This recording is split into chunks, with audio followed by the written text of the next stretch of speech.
get that has no copyright problems.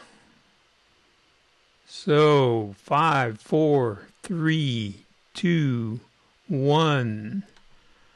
Hi, welcome to GoFor Lunch, the very first GoFor Lunch. So greetings, shelterlings. That's a word I made up. Of those of us that are sheltering in place. So glad to have you here or watching later. So welcome to the Cinco de Mayo GoFor Lunch, which happens to be on Taco Tuesday. Now, how poetic is that? I think it's great. So I think we should all go out and I should have warned you ahead of time, but I didn't really learn that till about an hour ago. I should have told you to have your tacos ready for GoFor Lunch. So what is GoFor Lunch all about? Well, as I drive around going to help people with their Apple products around the town and the country, I listen to Apple-related podcasts. And then I hear something, I think I would like to tell my clients about that. And until now, there was no easy way to do that. So that's what this is all about. Spreading good news and good tips and good tricks about how to more effectively use your Apple products, whether it be a Mac computer, an iPhone, an iPad, or Apple Watch. All these products that Apple puts a lot of work into, and sometimes they don't tell us about some of the features. So I discovered these hidden features that are helpful, and I want to share those with you. So this is the plan. Every Tuesday at noon Mountain Standard Time, that's Pacific Daylight Time, or GMT -7 for our faraway listeners and watchers, we're going to do GoFor Lunch. So let's talk about how I got here. So, story time. If anybody knows that reference, let me know. So let's see if we can bring a comment in here. There it is. Look at that. So we're using a program called Ecamm Live, which allows us to do all sorts of things like if I had a television studio at my disposal. But of course, I don't. But that is where the story starts. So once upon a time, a long time ago, Roger, by the way, I'm Roger Harmon, in case you didn't recognize me. I am Roger Harmon, that you have seen in person, and next time you see me, I may or may not have this little extra addition here. So once upon a time, I was in high school, and we did record hops. We had a company called the Rincon Broadcasting System, RBS, where our business is your pleasure. That worked then. Maybe it doesn't work now. So from there, I went into radio here in Tucson, and I worked at a couple of radio stations, and then I went to school at the University of Arizona studying broadcasting. So during that time, I worked at the U of A station, KUAT, and at one point, I was the news department. So in the morning, and while I was going to school between classes, I would go to the U of A Press Bureau. I would collect press releases, go around to different places on campus with my trusty Polaroid camera and a silent 16 millimeter movie camera, and collect the news from university people.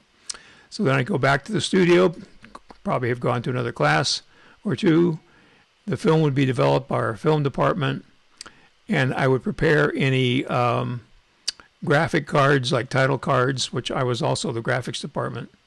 I would literally tape the Polaroid pictures up on a card, and we would just put a camera on that to pick up that visual.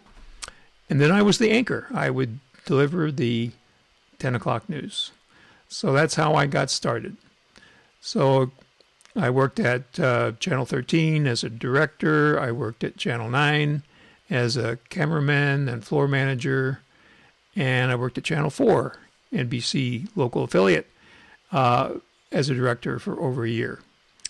But they were paying me, I think it was $1.39 an hour working, and this was a long time ago. I hear it's not much better today, but anyway, working 39 hours a week, so they didn't have to pay me any benefits. So I had three choices. That's three choices. 1, stay in broadcasting. 2, stay in Tucson. 3, eat. Because I knew if I wanted to stay in broadcasting, I would have to go to probably first to Phoenix and then to a big city like LA, Chicago, or New York. And I pretty much liked Tucson. So I chose to eat and stay in Tucson, got a government job that paid me enough to live on, and I did that until I retired 22 years, 9 months later, and went back to my original passion, which is video production. So that's a little of the backstory.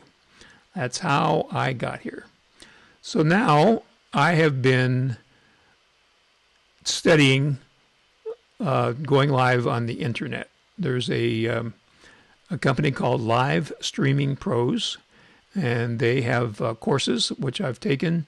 And then last month they had a challenge called LIDA, Live Every Day in April, LIDA. So I did LIDA. I was live on Facebook in our private Facebook group every single day on the appropriate day for 30 days in April. So every day we had a challenge, and we had to do something a little different to improve our abilities to do a live show. So that's helped me quite a bit. So I've been thinking about how to relate to my clients the information that I come across in my many podcasts that I listen to continuously. A long time ago, I had an idea of a newsletter called the GoFor Gazette, which you received an issue today if you're on my mailing list.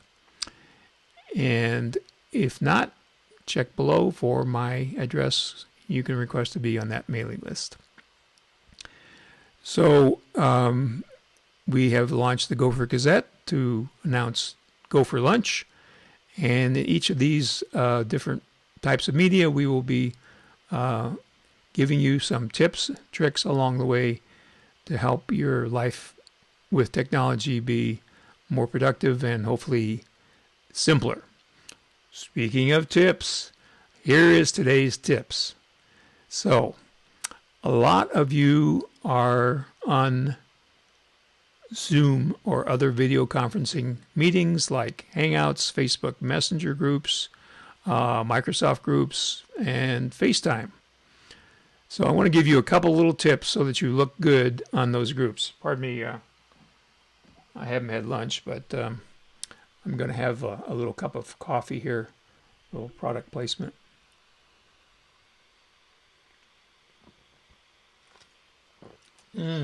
Feels good on the throat. So, Zoom tips. Tip number 1, elevate your camera. So, what do we mean by that? We mean this is not a flattering shot for anybody. We call this the up the nose shot. Not a good look. Not a good look at all. And plus, who wants to see your ceiling and your, ceiling fans and your vents and stuff like that? So you need to bring the camera up to eye level. Something like this. Okay, see, we're at eye level. There's the camera. We're at eye level. So that makes you look a lot better, and it's easy to do. You can get a stack of books. You can get some of those Amazon boxes that you haven't recycled yet. Whatever it takes to bring your camera up to eye level. So that's number 1. If you have a window, the window should be either in front of you or off to the side, like a 3/4, what we call a 3/4. Not behind you, like my window is, but I've got enough light overhead, and I've got a ring light here in front of me, so I've got more light on me than what's coming through the window. But if I would turn off these lights, which is a process, because you have to turn them all the way up to the brightest, and turn off my overhead light.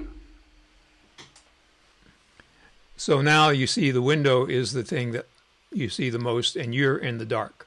So you want to be facing that window, face that window. So the window should be in front of you and not behind you. So now we're going to turn on this light. So you see that light, it's okay. It lights up my face, but it's still kind of dark around me. So just your regular ceiling lights in your home will fill in the other part. So let's turn those on. And you see how much better that looks. So lighting is important. And you can use like just a table lamp with a shade, which will give you a diffused light, which is very flattering. And so there's some tricks for lighting. Audio. So audio is very important. If you're going to be on a lot of calls, you're going to want to improve your audio, because the microphones that are built into most laptops are not very good. In fact, they're bad. The cameras are not very good either.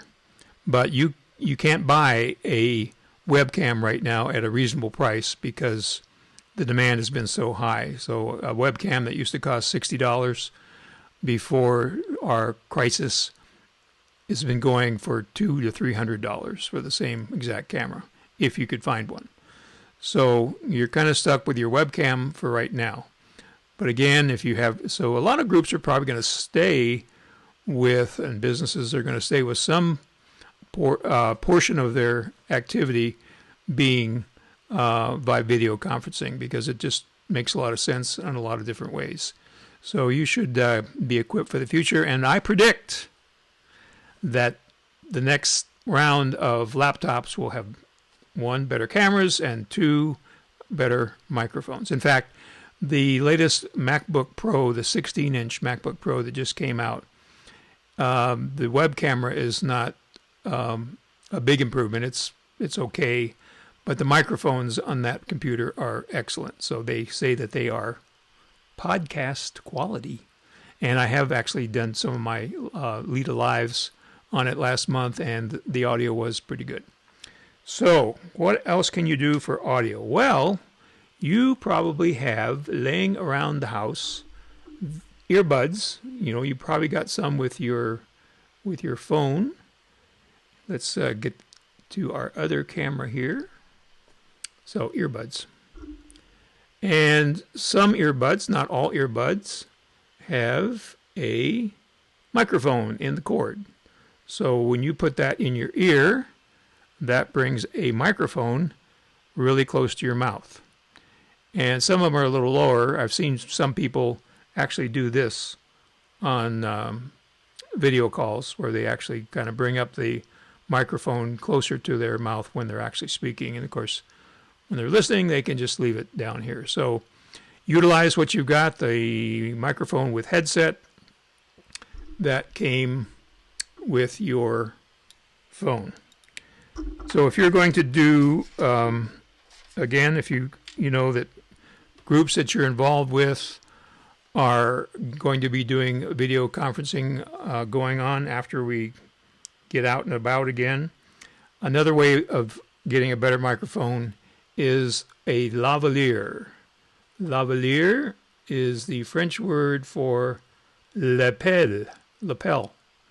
So these are all over Amazon, about $18. This one had high ratings. I actually haven't tested it yet, but it had very high ratings with lots of people reviewing it. So I think it's going to be fine. So the thing you have to know about microphones is the connector on your phone, if you still have one, an audio connector, is different than the one on your computer. So this actually comes with an adapter.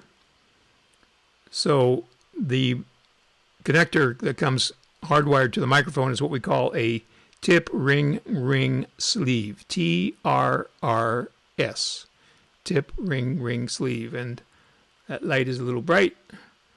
So let's see if it picks up on the other camera better here, since it doesn't have direct light on it. And there we go. Okay. So you can see, well, you can't really see. We're going to have a close-up overhead camera here as one of our studio improvements. But anyway, take my word for it that that's a tip, T-R-T. No, tip, T-R-R-S, tip ring sleeve, TRS. So that's what you would use to plug into your laptop. So this particular, and a lot of them do, come with an adapter, so you can go either to your computer, or you can go to your phone. Just a little quick trip on your phone. Quick trip. I like quick trips, but a quick tip on your phone. When you use your phone, use it in your landscape position.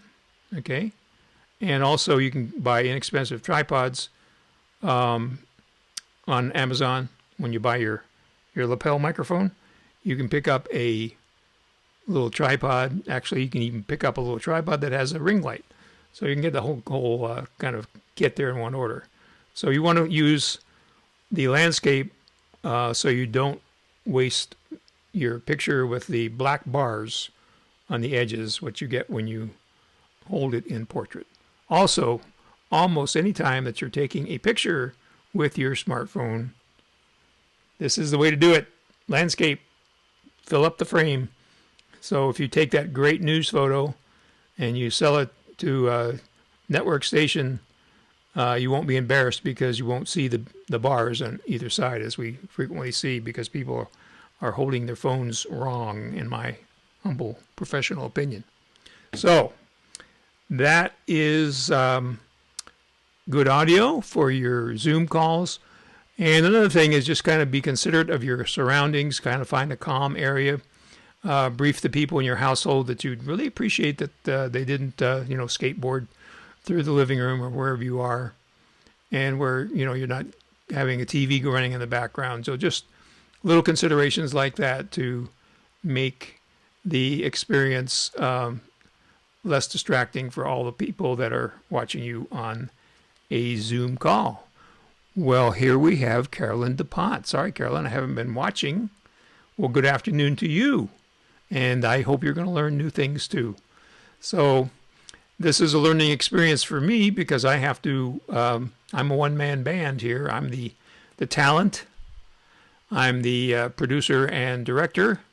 And thank goodness I do have Alexis, who is my graphics and idea person and editor. And so Alexis has been very helpful getting this going, and will be in the future. So thanks, Alexis, and thanks, Carolyn, for tuning in. So thank you for watching. So next week is going to be a little different. We're going to be on YouTube. So story time. The reason that we are on Facebook today is because at the end of my LIDA challenge, Live Every Day in April, where I was live every day in April on YouTube live, the last challenge was, what action are you going to take? Well, my action was to be on live every Tuesday at noon. Thus, GoFor Lunch was born. Unfortunately, yesterday, I didn't realize that when you go live on YouTube, you have to plan ahead by 24 hours. Well, I planned ahead by 22 hours, and so I couldn't be live on YouTube today at noon because I didn't make the request until 2 o'clock yesterday. So learn something there. So if you ever think about going live on YouTube, you have to plan at least 24 hours ahead so they can grant you permission to go live. After that, there's no problem from what I understand. So that's why we're on Facebook today. So we're going to be on YouTube every Tuesday at noon for GoFor Lunch from now on. So the GoFor Gazette will go out ahead of time and give you exact instructions on how to get to the YouTube Live for next Tuesday. So I think that's about it for today. Thank you for calling if you have been calling. Thank you for coming, for viewing, for tuning in, checking in. If you have any questions, put it in the comments below, and I will check back and respond to those. So, be careful out there.